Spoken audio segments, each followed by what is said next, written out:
En septembre 2024, des archéologues fouillant un enclos de pierre à Gobekli Tepe annoncèrent une découverte majeure. Sous un mur de gravats rudimentaires gisant face contre terre, se trouvait une statue anthropomorphe sculptée. L'explication officielle ne tarda pas à venir une offrande votive, un présent rituel déposé délibérément par les fidèles néolithiques en signe de dévotion à leur dieu. Cette interprétation fut énoncée avec assurance par l'institution et relayée sans contestation sérieuse. Ce site mérite une étude approfondie. Göbekli est le plus ancien complexe de construction en pierre au monde. Ses piliers calcaires en forme de T, d'une précision remarquable et orientés astronomiquement, sont ornés de sculptures tridimensionnelles sophistiquées fruites d'un savoir-faire exceptionnel. Le mur sous lequel cette statue a été découverte est constitué de gravats non taillés. La statue elle-même sculptée sur un socle conçu pour être exposée verticalement a été retrouvée à l'horizontale face contre terre. L'interprétation des preuves matérielles, leurs enseignements sur les bâtisseurs du site, leurs successeurs et les raisons de son enfouissement, exigeant une analyse rigoureuse. Avant que la statue puisse avoir une quelconque signification, il faut comprendre le tipi de Göbekli lui-même pour ce qu'il est réellement. Non pas ce que suggèrent les manuels scolaires classiques, ni la version édulcorée qui le présente comme un site religieux impressionnant mais finalement primitif, construit par des chasseurs-cueilleurs entre deux repas rituels. Ce que les vestiges matériels du site révèlent lorsqu'on les observe directement et qu'on les analyse sans se laisser influencer par l'interprétation de l'archéologie traditionnelle, c'est que la chronologie conventionnelle de la civilisation humaine ne trouve aucune place pour eux. Göbekli se situe sur une crête calcaire du sud-est de la Turquie, dans la région que les sources antiques nommaient Haute-Mésopotamie. Il a été identifié pour la première fois par Curtis Shepherds, puis étudié par l'archéologue allemand Klaus Schmidt à partir de 1994. Ce que Schmidt découvrit sous la surface de cette colline n'était pas un simple amas de menhirs. Il s'agissait d'un complexe d'enceintes circulaires renfermant des piliers de calcaire en forme de T, dont beaucoup dépassaient 5 mètres de hauteur et pesaient jusqu'à 10 tonnes. Extrait de la roche-mère taillée avec précision, transporté sur le site et érigé selon des agencements géométriques organisés. Ces piliers portaient des sculptures en 3 dimensions, représentant des renards, des vautours, des scorpions, des aurochs, des grues, des figures humaines sans tête et des symboles abstraits dont la signification reste sujette à débat. Ces sculptures ne sont pas de simples grattages décoratifs. Il s'agit d'un travail de la pierre maîtrisé délibéré et d'une grande sophistication technique. Le site s'étend sur 9 hectares. On dénombre environ 200 piliers. Les fouilles sont en cours depuis 30 ans. Moins de la moitié du site a été mise au jour. Voici ce qui rend l'explication standard structurellement intenable. La pointe de Göbekli a été datée d'environ 9600 avant notre ère, ce qui situe sa construction plus de 60 ans avant Stonehenge et plus de 60 ans avant l'invention de la roue. La civilisation qui l'aurait construite selon le consensus archéologique était composée de chasseurs-cueilleurs vivant sans agriculture, sans écriture, sans outils en métal et sans aucune des infrastructures organisationnelles qu'exigeait tout autre monument d'une ambition comparable. Les piliers furent extraits, taillés et érigés par un peuple que les archéologues décrivent aussi comme vivant dans des campements temporaires et se nourrissant de gibier. Cette tension n'a jamais été résolue. Elle a simplement été réaffirmée avec une assurance croissante à chaque nouvelle étude. Les conclusions des recherches les plus récentes évaluées par des pairs ne font qu'aggraver le problème. Des études publiées au cours de la dernière décennie ont suggéré que des agencements spécifiques de gravure sur les piliers constituent le plus ancien calendrier astronomique du monde, enregistrant potentiellement un événement cosmique catastrophique datant d'environ 1950 avant notre ère. Une civilisation capable d'encoder des événements stellaires dans la pierre à travers de multiples enceintes réparties sur un site de 9 hectares ne saurait être qualifiée de primitive. Voilà le fondement. Tout ce que la statue révèle sur ce site repose dessus. En septembre 2024, des fouilles menées dans l'un des enclos de Gobekli Tepe ont mis au jour une statue humanoïde sculptée d'environ 1 demi-mètre de haut. Elle gisait face contre terre au pied d'un mur de pierre. Les archéologues ont annoncé cette découverte avec un enthousiasme considérable. Selon eux, la statue avait été placée là délibérément comme offrande votive, un objet sacré déposé sous le mur en signe de dévotion rituelle, conformément aux pratiques spirituelles néolithiques attestées sur d'autres sites de la région. Cette interprétation était présentée comme la conclusion logique des preuves matérielles. Or, elle ne l'est pas. Commençons par le mur lui-même. Les murs qui traversent les enclos de Gobessy sont construits en moellons de pierre brute, bruts irréguliers sans mortier, et d'une facture architecturale rudimentaire à tous égards. Leur construction ne présente aucune similitude avec celle des piliers en forme de T qui structurent le site. Ces derniers sont extraits avec une précision rigoureuse du calcaire, taillés selon des profils géométriques exacts, transportés sur de longues distances, puis dressés verticalement en cercles ordonnés. Les murs sont des amas de pierre brute. Intégrer ces deux éléments dans une même tradition constructive revient à ignorer tout ce que la structure physique du site révèle quant à leur différence. Ils n'appartiennent pas au même programme architectural. Ils ne reflètent pas le même niveau de connaissance, d'intention ou de capacité. Cette distinction est cruciale pour comprendre ce que l'emplacement de la statue nous révèle. Considérons maintenant la statue elle-même. Il s'agit d'une figure humaine sculptée et son socle est pointu, non pas un socle plat conçu pour une pose horizontale, mais un pieu spécifiquement façonné pour être enfoncé dans le sol et maintenu droit vertical et visible. Il ne s'agit pas d'un détail ambigu. L'objet a été conçu pour une orientation particulière, à savoir la position verticale. Il a été découvert dans l'orientation inverse face contre terre, sous des décombres grossiers dans un mur qui n'appartient pas à la même phase de construction que les piliers de précision qui l'entourent. Toute interprétation suppose que les bâtisseurs de l'un des sites de construction en pierre les plus sophistiqués de la préhistoire humaine ont choisi d'honorer leur dieu en plaçant une statue soigneusement sculptée, face contre terre sous un amas de décombres. Cela suppose d'accepter qu'une statue conçue avec un socle à tenon pour être exposée verticalement ait été intentionnellement placée à l'horizontale comme position finale. Cela suppose de considérer le mur comme un contexte rituel significatif, alors que ce mur n'a aucun lien architectural significatif avec le reste du site. Les preuves matérielles ne corroborent pas cette conclusion. Elles étaient une explication tout autre, qui commence par la reconnaissance que ce que les archéologues ont trouvé sous ce mur n'était pas un dépôt rituel, mais un objet déplacé. Et c'est là que commence véritablement l'histoire qui l'a déplacé et quand l'explication la plus cohérente de ce que révèle l'emplacement de la statue n'est pas compliquée, mais elle nécessite d'accepter quelque chose que l'archéologie traditionnelle rejette. A hésité à le déclarer directement. Gobessy tel qu'il existe aujourd'hui n'est pas le fruit d'un seul programme de construction. Il est le résultat de deux. Et les responsables de la seconde phase ne sont pas ceux qui ont bâti la première. Cette distinction est manifeste, elle est inscrite dans la structure même du site, de manière si claire que tout observateur attentif peut la déchiffrer sans formation spécialisée. Les piliers en forme de T appartiennent à une tradition architecturale précise, d'une géométrie cohérente ornée d'une iconographie tridimensionnelle complexe et disposée en enceinte circulaire probablement orientée selon les principes astronomiques. Les murs de moellons appartiennent à un tout autre ensemble. Bruts non taillés d'une architecture rudimentaire, ils sont à plusieurs endroits construits directement contre les piliers, masquant ainsi les sculptures que ces derniers étaient manifestement destinés à mettre en valeur. Si les murs et les piliers ont été construits par les mêmes personnes, dans le cadre d'un même dessin, le fait de masquer les sculptures constituerait une contradiction si fondamentale qu'elle exigerait une explication. Aucune explication n'a été fournie. L'obscurcissement est simplement présent et le champ l'a absorbé sans gêne apparente.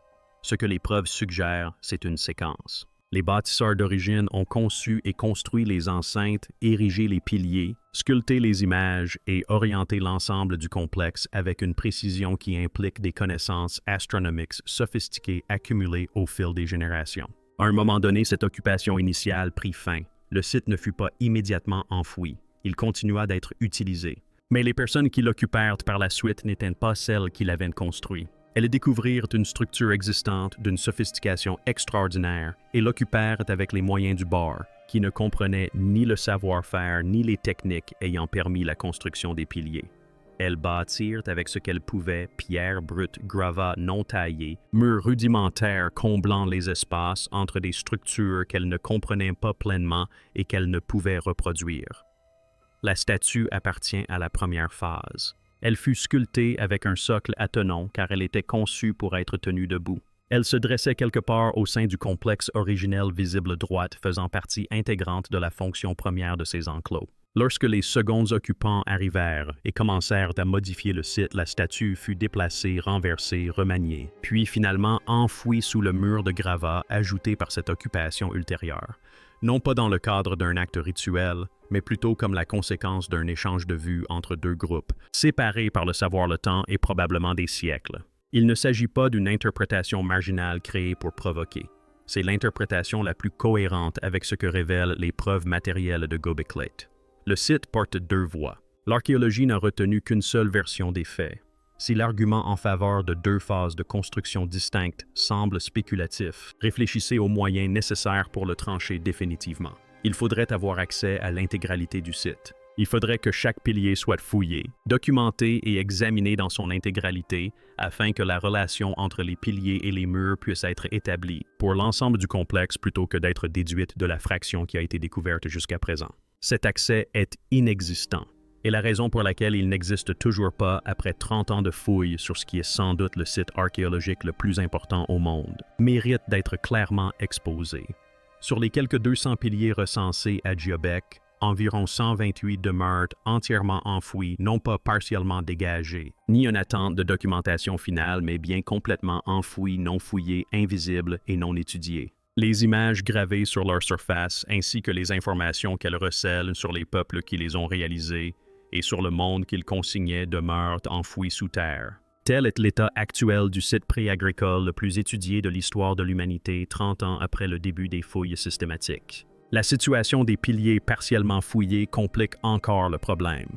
Le pilier 43 est la gravure la plus reproduite, la plus analysée et la plus controversée de tout le site. Elle apparaît dans des documentaires, des articles universitaires et des ouvrages d'histoire populaire comme principale référence visuelle de ce qu'est Göbekli Tepe. Sa face gauche et sa partie inférieure n'ont jamais été entièrement fouillées. Elles restent enfouies. Ce qui y est gravé, qu'il s'agisse d'un prolongement du récit astronomique identifié par les chercheurs dans les parties visibles ou d'un phénomène totalement inédit, nul ne le sait. L'objet le plus important de ce champ n'a pas encore été entièrement observé. Il ne s'agit pas d'un problème de ressources au sens strict du terme.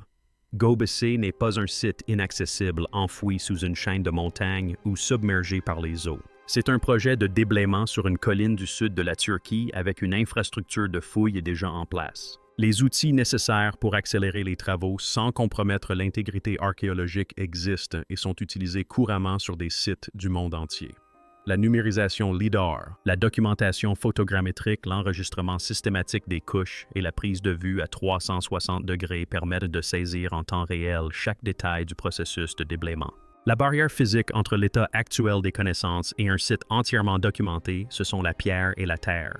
Ce ne sont ni la technologie, ni le financement, ni l'expertise. Ce qui demeure enfoui à Göbekli Tepe pourrait bien être le texte non gravé le plus important de l'histoire de l'humanité.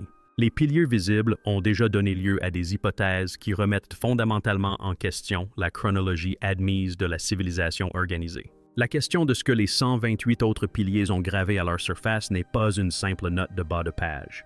C'est la question centrale et irrésolue de l'ensemble du site, et elle demeure irrésolue par choix. De toutes les controverses interprétatives entourant Göbekli Tepe, la question de son enfouissement et notamment de ses modalités est celle qui a l'incidence la plus directe sur tout le reste. Elle détermine l'interprétation du site, l'identité des bâtisseurs par rapport aux populations qui leur ont succédé et la finalité même de cet acte funéraire. La communauté scientifique n'a pas encore tranché cette question. Elle a abandonné sa réponse initiale sans pour autant en proposer une meilleure. Le consensus initial soutenait que Göbekli avait été délibérément enseveli par ses bâtisseurs vers 10-0 avant notre ère.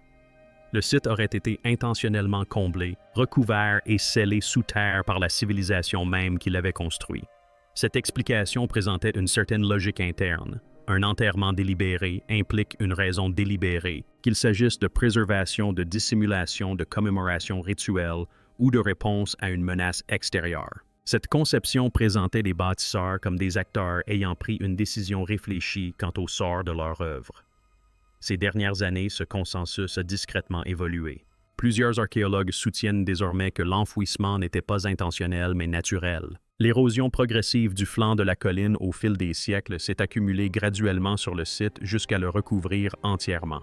L'élément de preuve avancé est la nature stratifiée et progressive du matériau de remblai, qu'ils interprètent comme compatible avec une lente sédimentation naturelle plutôt qu'avec un remblayage délibéré. La géographie physique du site ne corrobore pas cette conclusion. Gobesi se situe près du sommet de sa colline. Le volume de matériaux nécessaire pour recouvrir 9 hectares d'architecture monumentale en pierre à la profondeur à laquelle il a été découvert ne trouve aucune origine naturelle plausible dans la topographie environnante. Un glissement de terrain suppose l'existence d'une colline au-dessus du point de dépôt. Or, le site se situe près du sommet. La pente et la masse de terre disponible sur les versants au-dessus des enclos ne peuvent expliquer l'ampleur de la couverture que représente l'enfouissement. En se rendant sur place et en observant l'inclinaison réelle du terrain par rapport à l'empreinte enfouie, l'hypothèse de l'érosion naturelle devient extrêmement difficile à soutenir. Il existe un autre problème que la théorie de l'enfouissement naturel ne peut résoudre. Si des dizaines de milliers de tonnes de terre et de pierres s'étaient déversées sur ce site lors de glissements de terrain répétés au fil des siècles, les murs de gravats entre les piliers n'auraient pas résisté. Les piliers eux-mêmes, dont certains pèsent 10 tonnes et mesurent plus de 5 mètres de haut, auraient été déplacés. Le site porterait alors la marque chaotique de mouvements de masse répétés. Or, ce n'est pas le cas. Il présente une stratification organisée des dépôts, caractéristique d'une sédimentation contrôlée et progressive. Les murs de gravats, s'ils appartiennent à une occupation ultérieure plutôt qu'à la construction d'origine, peuvent constituer le mécanisme même de l'inhumation. Remplissage systématique de l'enceinte couche par couche, pierre par pierre, selon un procédé conçu non pas pour détruire les piliers, mais pour les préserver. Il ne s'agit pas d'érosion, mais d'une volonté délibérée. La date de l'inhumation de Gobessepi n'est pas un fait isolé. Elle s'inscrit dans une séquence d'événements bien plus vaste. Et lorsqu'on la replace dans son contexte et qu'on examine les éléments qui l'entourent, les coïncidences s'accumulent au point où la simple coïncidence ne suffit plus à expliquer le phénomène. La période de sécheresse récente fut une phase de bouleversement climatique rapide et sévère qui a touché la planète entre environ 12 900 et 11 600 ans avant notre ère. Les températures se sont effondrées en quelques décennies. Les calottes glaciaires qui reculaient ont inversé leur progression. Le niveau des mers s'est déstabilisé. Les écosystèmes qui avaient permis aux populations humaines de tout l'hémisphère nord de prospérer ont été démantelés dans des délais trop courts pour permettre une adaptation progressive. La cause reste débattue, mais l'hypothèse principale, étayée par des preuves matérielles découvertes sur plusieurs continents, évoque un impact cosmique. Des fragments d'une comète en désintégration auraient percuté la Terre, déclenchant une réaction en chaîne environnementale à l'échelle planétaire. La sécheresse oculaire qui touchait les jeunes a pris fin brutalement il y a environ 11 600 ans avec un réchauffement rapide qui a entraîné une importante montée du niveau de la mer sur toute la planète. Gobesi a été enseveli à peu près au même moment. Cette corrélation à elle seule serait remarquable. Mais ce qui la rend encore plus remarquable, c'est le contenu même des piliers. Une étude évaluée par des pairs et publiée dans Mediterranean Archaeology and Archaeometry suggère que des symboles sculptés sur le pilier 43, dont la partie inférieure est restée intacte, témoignent d'un impact cosmique datant d'environ 1950 avant notre ère. Selon cette interprétation, ces sculptures ne sont pas décoratives mais documentaires. Une civilisation suffisamment avancée pour suivre la position des étoiles à travers les générations a gravé dans la pierre le récit d'une catastrophe sur un site qui fut ensuite enfoui au moment précis où les conséquences de cette catastrophe remodelaient la planète. Il ne s'agit pas d'une interprétation marginale appliquée à des preuves ambiguës, mais d'une proposition validée par des pairs fondée sur une analyse archo-astronomique de la géométrie et de l'iconographie des piliers. Ce n'est peut-être pas le dernier mot, mais c'est un constat sérieux qui exige un examen approfondi plutôt qu'un rejet institutionnel. Gobesi n'est pas une anomalie dans le paysage régional. C'est l'un des dizaines de sites ultrac identifiés en Anatolie datant de la même période, qui représentent collectivement une concentration d'activités humaines complexes primitives, sans équivalent ailleurs sur Terre à cette époque. La chronologie civilisationnelle classique situe le berceau de la société humaine organisée en Mésopotamie plusieurs milliers d'années plus tard. Les vestiges matériels découverts en Turquie situent la construction de la statue plus tôt et plus au nord. Si les bâtisseurs de Gobesi avaient anticipé les événements futurs et l'ont recouverte de leur matériau le plus durable, puis ont délibérément scellé le site pour la préserver, la statue retrouvée face contre terre sous les décombres prend une toute autre signification. Il ne s'agit pas d'une offrande rituelle, mais d'un vestige, d'un élément ayant survécu au remblayage, car il était déjà présent lors des travaux d'enfouissement. Revenons à la statue, une figure sculptée avec un socle attenant conçu pour tenir debout, trouvée face contre terre sous un mur de gravats dont la construction ne partage aucun langage avec les piliers de précision qui l'entourent. Les archéologues ont proposé une explication. Celle-ci ne correspond ni à l'objet, ni au mur, ni au site. Ce décalage entre la version officielle et les preuves matérielles n'est pas nouveau à Gobetsi. Elle existe depuis 30 ans et s'étend discrètement à mesure que chaque nouvelle étude repousse les limites des implications du site au-delà de ce que le consensus est prêt à accepter. 128 piliers demeurent sous terre. Le pilier 43 reste partiellement inexploré. Un site qui pourrait avoir enregistré une catastrophe planétaire dans la pierre est encore en grande partie enfoui. La statue a été découverte. L'explication fournie à son sujet n'a pas résisté à l'examen. Sur un site d'une telle importance, cela ne devrait pas marquer la fin de l'enquête, mais bien son commencement.